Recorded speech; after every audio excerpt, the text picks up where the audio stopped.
I'm Katie, and you're listening to Knick Knack Goes to the Movies, the one-stop shop podcast for all things movies, TV, and pop culture. Turns out he's a major cinephile. They don't watch enough movies! It's a very simple formula!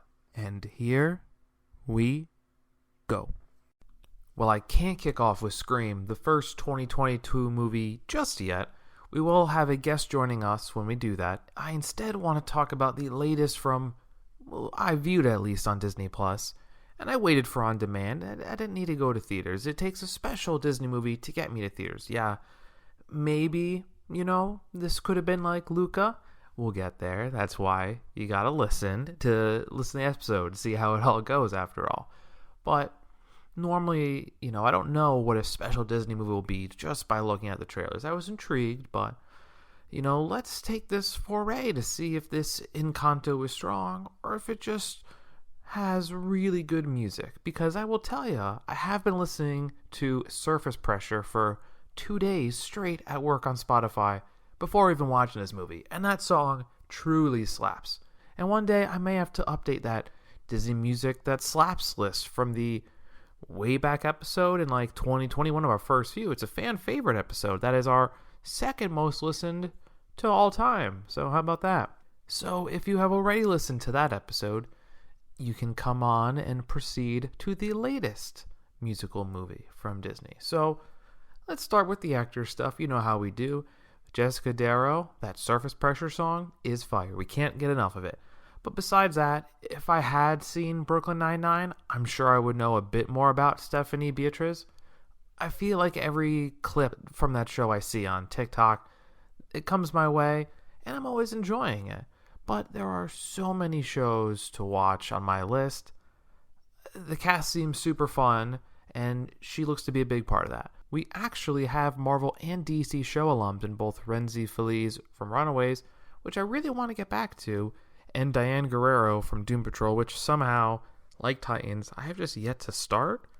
And now with Pennyworth on HBO Max, I'm going through Peacemaker, but the DC TV show list continues to pile up. Look, if you need a fun voice actor, you gotta rock with Alan Tudyk. That's just Industry Science 101. I genuinely don't remember what voice character he was. I think he was just making a sound effect. I think he was the toucan. Sure. But let's talk about both John Leguizamo and Wilder Valderrama. I am sure Valderrama is not known specifically for this, but if you ever get a chance to watch the TV show adaptation of From Dusk Till Dawn, you will no doubt appreciate all that he brings to that show and that show as a whole.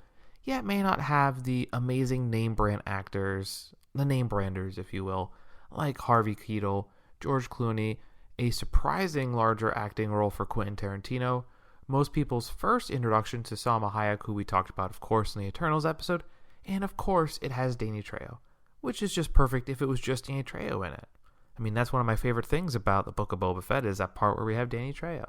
If you want to hear something interesting, it's the story of, in the Book of Boba Fett, he's, the Rancor trainer is kind of his thing, and in real life, he's, big in training pit bulls, a very misunderstood dog breed, and there's something kind of nice and cute about that, but enough Star Wars, we'll get there. Leguizamo is in so many things. You've seen him in something, I imagine. Be it the probably too ahead of its time with some bad special effects Spawn, to the amazing and quirky Romeo plus Juliet, which constantly gets talked about. If you haven't seen that, go watch a trailer and be amazed. Maybe it doesn't get talked about in your circles, but it sure gets talked about in my circles. The idea of a modern version of Romeo and Juliet with, the old-timey, script dialogue. Ooh, it's something. You will be surprised if you've yet to see it. And he was in a few John Wicks to boot, which is the franchise that gave us back awesome Keanu. Not like that latest Matrix, and I'll quote the Scream thing here, requel. I only talk about Matrix Resurrections so much because it hurts. I cared for the franchise so much, and it hurts my heart, my soul. I don't know what happened there. But let's think positive. Let's talk about this movie at hand, Encanto. So, the plot of this movie, I swear I will try not to get too distracted by the music. The music is not the plot. Some movies it is. I try to separate the two to some degree because there has to be a story. The music can add to it, but this isn't a musical. There's a story outside of the music. But every Disney movie with music is just better, a class of its own. You can see why Mulan animated with music is much better than Mulan not animated without music. What a drop that was. Disney movies also find this way to make magic never feel too goofy or cheesy, and Encanto is another one of those that makes it so. From the charming, sentient objects like Beauty and the Beast, and just the origin of magic, these movies always find a way to make me feel like Harry Potter, not only in the first movie or book, but even as he grows and becomes a part of the wizarding world, he's always still in awe of it as a concept. I guess that is a great way to illustrate my passion for Disney and Pixar movies. Well, most of them anyway. Some of those direct-to-sequel movies are just not it. And this is your and my friendly reminder to, at some point, if we haven't done it yet, gotta watch that reunion Harry Potter thing on HBO Max. I'll get there, I swear. Hopefully before the next Fantastic Beasts movie comes out. Yeah, the animations of magical house things in this are super cool, and the music is mad catchy. Some of these songs might be a bit formulaic at times, just a bit, but that doesn't make them less good, just an observation. So as a superhero nerd, gotta analyze these powers as we go, and I think through the end of it, and early on you kind of saw a fair amount of the powers, I think the one that I would want to have the most is healing people with food. That seems pretty sensational. Sure, the super strength one would be grand. Lord knows I need to get back at gym going in a more regular basis, get my diet back on track, and get back to my under 170 weight. Gotta stop work snacking. Working on it to be the fit podcast guy you want to listen to and see perform goofy TikTok dances and be the true influencer we all know that I can be. Also, yeah, there's something hilarious about not wanting to talk about Bruno, where that was a strange, out of left field running joke in Luca. Man, Luca, what a movie. What a film. And the way that these Disney Pixar movies relate to one another is always a great time. As colorful as the overall look of this movie is, the set dressing as you will, there is some massive emotional damage and trauma all over the place. If you are in for some real life horror and trauma, grief exploration, buckle up and get comfortable. Because from the jump, that is a huge part of this movie. And man, can we all relate to the movie lead, Stephanie Beatriz, feeling like an outsider, unexceptional, and many other descriptions that would make someone just want to put on Making Love Out of Nothing at All by Air Supply on loop, or something equally sombering. The one that I always think of is One Is the Loneliest Number, but I don't really enjoy listening to that song. It doesn't get me in my feels after all.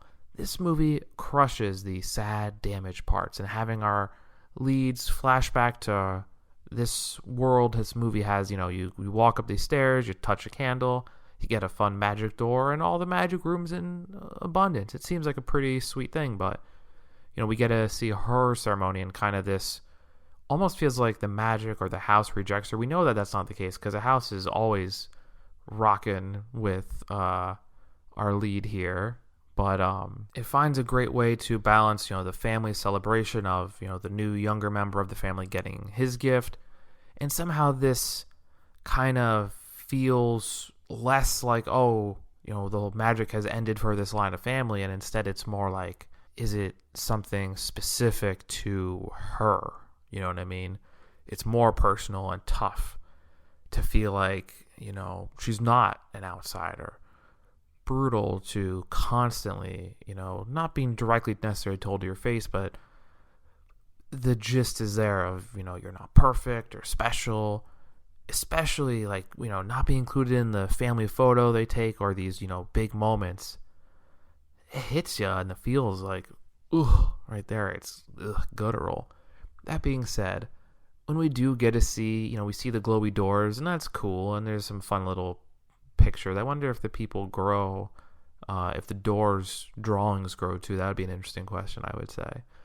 But I have to, because if you're getting your powers at 9, the door must age with you, which is an interesting concept that, me, I like about the rules in these movies, and it makes me think, I'm curious about the rules a little more. But getting a little sidetracked here. Like, we're seeing this, how big the rooms are. It does feel a little Harry Potter-esque, right? Small door, big space, and nature rooms are pretty cool. It's this big forest thing growing. I would say I have some bad allergies, so a couple of these rooms I don't know how I'd feel about with all the allergies that I'd have to. Hopefully that'd be my power, right? That's a good power. No seasonal allergies ever again. I'd take that power in a heartbeat. But talking to animals is pretty cool. I mean, I don't know if that would be like the most exciting power. It's neat. You'd always have some buddies. Never can underestimate the power of friendship. And animal buddies are probably pretty cool chums after all.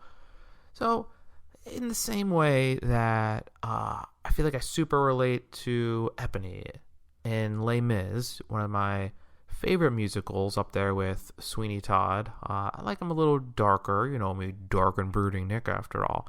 And I always related to her character, and maybe this sounds silly, but destined to, never find true love or whatnot. And I could see in the same vein people relating, a lot of people, to this movie and the conflicts that are so ingrained in, honestly, probably a bunch of family members, but we'll stick with our leading lady for now. I mean, we all compare ourselves to others, social media and whatnot. And this movie reminds me a bit of how much I want to, prove myself constantly and seek validation. Damn. Wasn't ready for an open book therapy session on the airwaves. But maybe you can relate and we can all bond over this together. We can talk on all the different social platforms about how this movie really, really brought some things home after all. So, the conflict could not just be internal. At least there has to be a guise of something going on. Some call to action, as you will. Literary storytelling 101. I mean, if you want a clear definition of this, first, like Lord of the Rings or the Hobbits even, the call to action. Like, oh, I don't want to do it. And then they have to go do the thing and throw the ring in the volcano or stop the big, bad CGI monster, whatever it is. And visions of the family and house losing magic. That is about as scary as anything in this world and community that relies heavily on both of those things. And finally seeing the Under the Surface song, visually great. It has a Hercules reference, which I love. What music in Hercules after all? I'm all about this. And this song too shows that how everyone is stressed or feeling this inadequate feeling, and we put on ourselves, or someone throws on us all this pressure, which is the name of the song. I mean, overall, we can constantly relate to this whole thing. I'm pretty interested in this narratively as too. Obviously the deep personal stuff is great, but there kind of is this mystery of there's an issue and it takes a bit to kind of figure out what's going on, the suspense, the internal conflict. There's a little bit of external conflict, but mostly it's kind of deep-seated. Things are going pretty well for this movie in my book. Kind of like I've had the same thought with Frozen 2. Frozen had a clear villain. It took a little bit to figure it out, but it had a clear villain. Frozen 2, the movie doesn't have a real villain. Sure, there's some people doing bad-ish things, but the true villain really was just the unknown. The whole song Into the Unknown is all about that, right? Sure, everyone is all on the Bruno hate train because he's weird and different. Kind of, honestly, like Druig in Eternals. And look, he turned out great, as we talked about in that episode. He was one of the better people, even with his crazy, weird power. And, people are all anti the powerless, magical daughter. It must be her fault. I mean, the emotional villain is, of course, at times, especially for most of the movie, Abuela Alma. But none of this is like a true, Ursula or the evil queen villain where, it's so cut and dry. And when we do finally get to meet Bruno, of course the similarities are there with Mirabel, our protagonist. I mean, he has powers, sure, but he is truly misunderstood, and I mean, he says it and it's pretty obvious. I mean, he even has no clue where to go from here with his powers, how to, like everyone says, help the family and help the community, do whatever. And he is at times, you wouldn't have thought it, right? The injection of humor in this movie. Like sad, depressing humor at times, a tragic figure, but I'm all about using humor as a coping mechanism, and I know I ain't the only one who does that. Also, the Bruno song, I don't know if I'd heard it as much as some of the earlier ones, but it's pretty good and catchy and amazing too. So yeah, this music it's pretty rocking. I'm rocking with it. But oh man, this movie at times and this is the only negative I'm going to have, that not a lot is happening. Dare I even say nothing. There is so much emotional storytelling going on, growth of most of our characters in the Madrigal family. I think some of them, maybe the lady who had the weather thing, I don't know if she got a ton of development, neither did the powerless folks in the family, didn't get a ton of spotlight, and that's fine. But I think you have a lot of these people opening up about their own concerns, fears, traumas, and no one is perfect. Even perfect flower daughter. We all have trauma and issues. It's like the saying goes, everyone's pain is still pain. It's not a game or a comparison of who has more pain and deep-seated issues, right? Like, I'm vibing with this theme, this tone. Like we said already, and constantly, the therapy of this and some of our newer Disney movies is just sublime. And it takes a super interesting take on family and family roles. Color me super intrigued. As someone who grew up saying, I don't even remember it, but must have said it as a joke, that I grew up on the math farm. I thought creative me was a little bit of an outsider. And as I've grown, I know that creative me is what makes me, well, me. Emotions aplenty and a nice emotional epiphany to boot. This is a great coming-of-age story. More people need to see. Onward, and maybe because I wasn't a parent, I don't know, it never truly hit the mark for me in the same way. Missing out on some bigger, grander narrative. Something just didn't click with Onward when I watched it. But this movie has so much pain, like deep-seated years of therapy still won't be fixed pain. And when the family breaks, there's the emotional breakage that's visualized in the town, the house, and all the cracks going around. Being too focused on being perfect and strong, and my word, when it all falls to crap, it is something. There is something about the amazing nature of the house and how it represents the family. I mean, look, that's obviously what they were rocking with and going for here. But I do like that, even though, I think I even wrote it early on and I kind of had changed it. The house, Magic rejected her at first. But I don't, that's not really the case, because you watch the movie, the house is constantly protecting and helping Mirabelle, especially in the scene when it's all falling down. It's like fighting to help her in its last house breaths. Like, there's definitely some true connection here. I was wondering if the house was going to end up being a person or something. Obviously it wasn't. But, the house continuing to look after her when some of her family members are not. Like, for big parts of the movie, it feels like some of her family members are not on her side and helping her out. But this house is always there. I always like when the shutters wave. That's one of my favorite cute little parts. Cute house. I have to say, this movie has some pretty specific moments of clear, like, visuals on war, or at least civil unrest. And look, Mulan literally took place during a war, so there's some of that there too, obviously. And we all know Disney can be dark, the Bambi and all the other things. Frozen 2 had some of this, the war, backstabbing things, and the fallacy of man and conflict and conquering and all that stuff. But this feels more seen and visible, and this felt like a new level to this. And I was all about the stakes and hardships seen in the movie with conflict. A lot of emotional conflict, but it's a hard and truly uplifting narrative. Dang, like Luca, I didn't expect it, and that's where Disney gets you. I didn't see it being as exciting and important. Not exciting in the same way as like a Die Hard or something, but exciting nonetheless. I don't know if I expected to see like a true evil from the family matriarch, kind of like Tangled. That's where I was expecting to go. But instead of a true villain to this movie, it really, the big conflict point, it's emotional walls. Not talking to one another, having open dialogue, just bad communication. I gotta say, I'm truly kind of speechless. What a movie. It's a journey to get to that happy ending, but it is worth it. And the metaphors for needing a new foundation for their destroyed house, as well as a new foundation for their family, I mean, come on. There you go again, crushing it.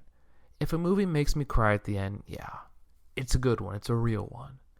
It is not Coco, no, but it's pretty gosh darn good, I have to say. The emotions of everything and how connected the family and town all are. And of course, having Mirabelle bring the magic back to the house, super important and powerful. And when the whole family is back together, Bruno included. For the big, photo that was missed in the beginning, perfect ending. And while I wonder if the whole true gifts all long angle is better, or, if, she didn't need a specific tangible gift is better. I like that Mirabelle didn't need to have, oh, look at this, now you got a big special gift. That might have cheapened it all a little bit. So if you want to say, she wiped her hands before touching the door and that wiped the magic away, that she had the magic all along, or the power of love, or however, there's many probably angles you can go with this. But however you want to do it, I think they're all pretty good. I will go with, I think, she didn't need a gift to be special. The ordinary girl brought her family together in a more healthy way that helped them all discover and embrace one another, and even embrace themselves. If you ask me, that's pretty gosh darn special. So let's look at the Letterboxd rating. It's pretty good. I think the average was maybe 3.5 stars. I'm going to go with 4. There's a lot of good here. And I talked a lot of positives here. You'd say, well, why is it a 9? Why isn't it a 10? Well, I haven't given out a 10. I don't know if I ever could. I don't know if anything could be perfect, but why not a 4.5 then, Nick? Well, I'll tell you. A lot of good. The colors, the visuals, the music, the emotions. They're all spectacular. I've gushed about this so far. But there are some parts where things slow down just a bit, or just, maybe overall this movie's a little slow. But it's a really good movie. Go watch it. So that was Encanto, another great movie from, the minds at Disney. I've talked ad nauseum to you all about how much I love horror seemingly being the reason of grief, therapy, exploration, people overcoming these hard moments. You also know I truly believe the best Disney movies have the best music. I will rank this up there eventually with the others, but this movie combines a lot of good things, of therapy stuff, music. It's a lot of good. And with therapy from Disney this week, next episode we can talk about those same notions of overcoming things in the latest from the Scream franchise with a guest. How about that? But what did you think of Encanto? Let me know however you keep up with us on social, on TikTok, Twitter, Instagram, and more, on knickknack_IC and Knickknack Movies. So as always, until next time, cinephiles, until next time. Are you not entertained? I think this is gonna be the beginning of a beautiful friendship. I don't like goodbyes. Let's just call this see you later, alligator. Knickknack goes to the movies.